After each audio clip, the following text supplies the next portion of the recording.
World Premiere Pack 2025 has landed. Make sure you guys smash the little crap out of that subscribe button so you guys don't miss out on more awesome content. Leave a comment down below. I want to be walking away with a booster pack. As per usual. Oh boy, the set has landed. Man with the Mark still in stock for the Starlight Rare. It looks like the Mimigol Master actually kind of got eradicated. And then there is the Mimigol the Mitsurugi problem here. They didn't pull any Habakiris in the high rarity. They got the Murakumo and the Futsu, but no Habagiris.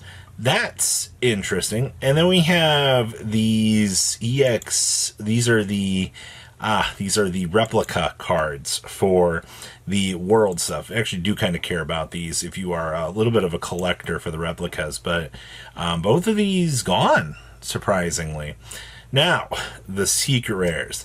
So, if you were wanting Odeon stuff in somewhat of a decent rarity, a lot of this has already been eradicated off of the market. Mimigol Masters and things like that are still kind of holding up, but this cost price point here, if you want like things like the Kusanagi and whatnot, I mean, these do look absolutely gorgeous. Those are some of the nicest looking rarities that I have seen. God, the secret looks so good on that. I'm hoping we get some rarity upgrades. But then there's this. There's the fact that their Habagiri is literally $29.80, and these are like basically $20 a Habagiri, which is more than you should be dealing with. The Ritual secret rares got wiped out. Wow, those look gorgeous. Absolutely amazing. I see the Queen of the Blazing Domain here also got eradicated for still is in stock.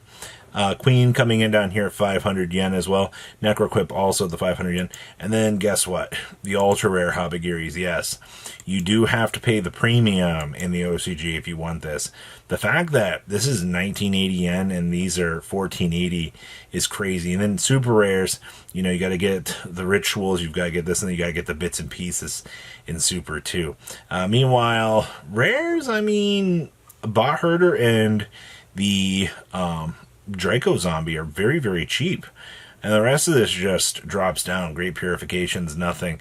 So, TLDR, OCG, there's your proof that they got to pay that premium if they want to get the nice things. But I will say that Necroquip does look very, very nice. TCG be jealous of OCG with these high rarities, especially Habagiri, man.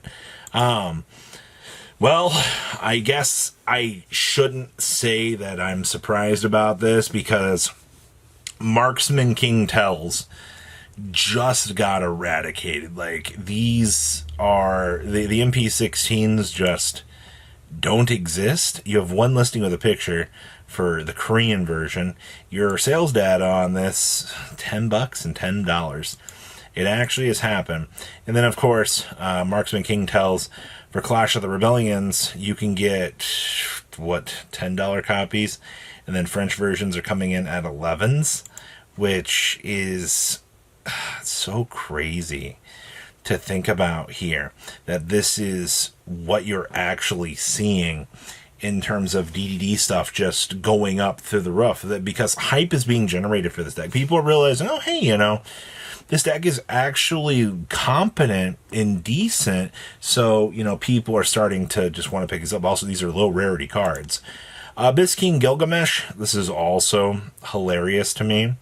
Gilgs have actually broke the barrier here at about $3 a copy. So if you're wanting to pick up a playset of these, you're going to be pushing about $9. But once again, the reason that you're seeing these cards, you know, shattering these expectations and doing these crazy things is because, you know, people just want to be able to play DDD at this point. Like, the deck is very inviting and very, very good for people to see. Also, I don't know what I missed with this, but somewhere over the sugar-coated candy rainbow, Maxi QCRs just blew up through the roof, man.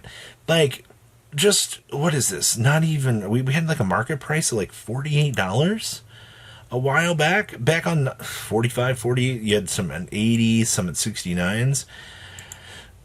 I guess this card just massively fluctuates by the day, but you're in a unique situation right now within the market that this card it's a staple in some formats, especially for older stuff, but also it's a QCR, which means you have that really weird QCR tax attached to it that is just gonna be exciting. And yeah, that's freaking wild to see. Pot of extras. I see that we are starting to get slightly lower listings on these. You're pushing $18 to $20 per copy of Pot of Extrav for the alt art. This isn't the Lightning Vortex. This isn't, any of the other like alt art staples. This is just Pot of Extrav. I will say though, with the new format of Genesis, a few people are going to be looking at this version of the card and going, hey, I do want some alternatives for these. Pot collections are 16s. There's your 18s. QCR versions, these are coming in at 15s, and you are at 36 listings. $30 CRs. That's awful. Savage Strikes coming in at 2 to 3s. 25th anniversaries. You got the PURs at 3s, 2s. The cool thing about something like Pot of Extrav is you have enough other versions running around in the market that whatever is going to happen with these high-end ones, it's not going to break the bank. Icarus Attack. This is kind of cool. We actually have heavy ones actually kind of... How do you call that heavy play and not damaged?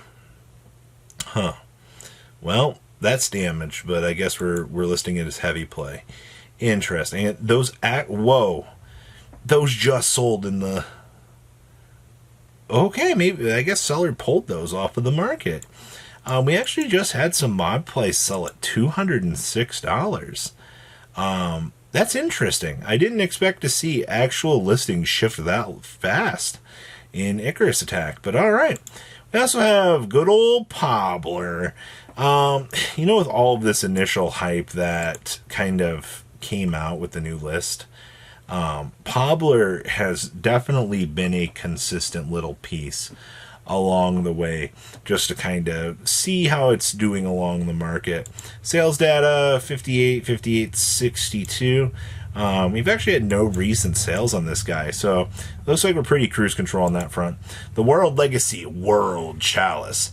I do see, are we still at, just refreshing this to make sure, 16 listings. Wow.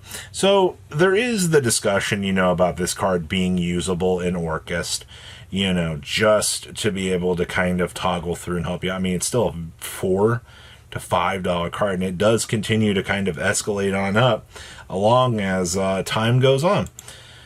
Duelist Genesis from the tin of dueling mirrors. These are literal penny stonks. The reason why we bring this up is, if you want to play any of the new Yusei Fudo stuff, depending on, how the new potential shapes up. You're going to be spending, you want like, what, one of these? I also believe that this is something that you can play if you want to try out Killer Tune, because it adds a synchro spell on trap card. So you do have ideas. Gravekeeper's Inscription, this is just something to kind of keep an eye on. We kind of see this card rotate within the format and, have a good chance at doing things every once in a while. It looks like $5, and then it looks like very still solidly 4 to 5 on this front. So definitely not doing too bad. And then Eidos, the Underworld Monarch. This guy is such a crazy thing, man. These are 48s on up to $50, and they still just kind of continue with their upward spiral. I'm more impressed that we have a Monarch that's been doing this well. Erebus, these are $4 QCRs. Can you tell the difference? I'm in core sets versus these, but if you want regular versions of Eidos, they're completely obliterated. So today's market it's interesting. I will say I'm excited to see where things are going to go here in the near future. That's for sure. So please leave a comment down below. Tell me what you guys think, and I'll see your beautiful faces back here later today, guys. Patrons, Thank you. Ah!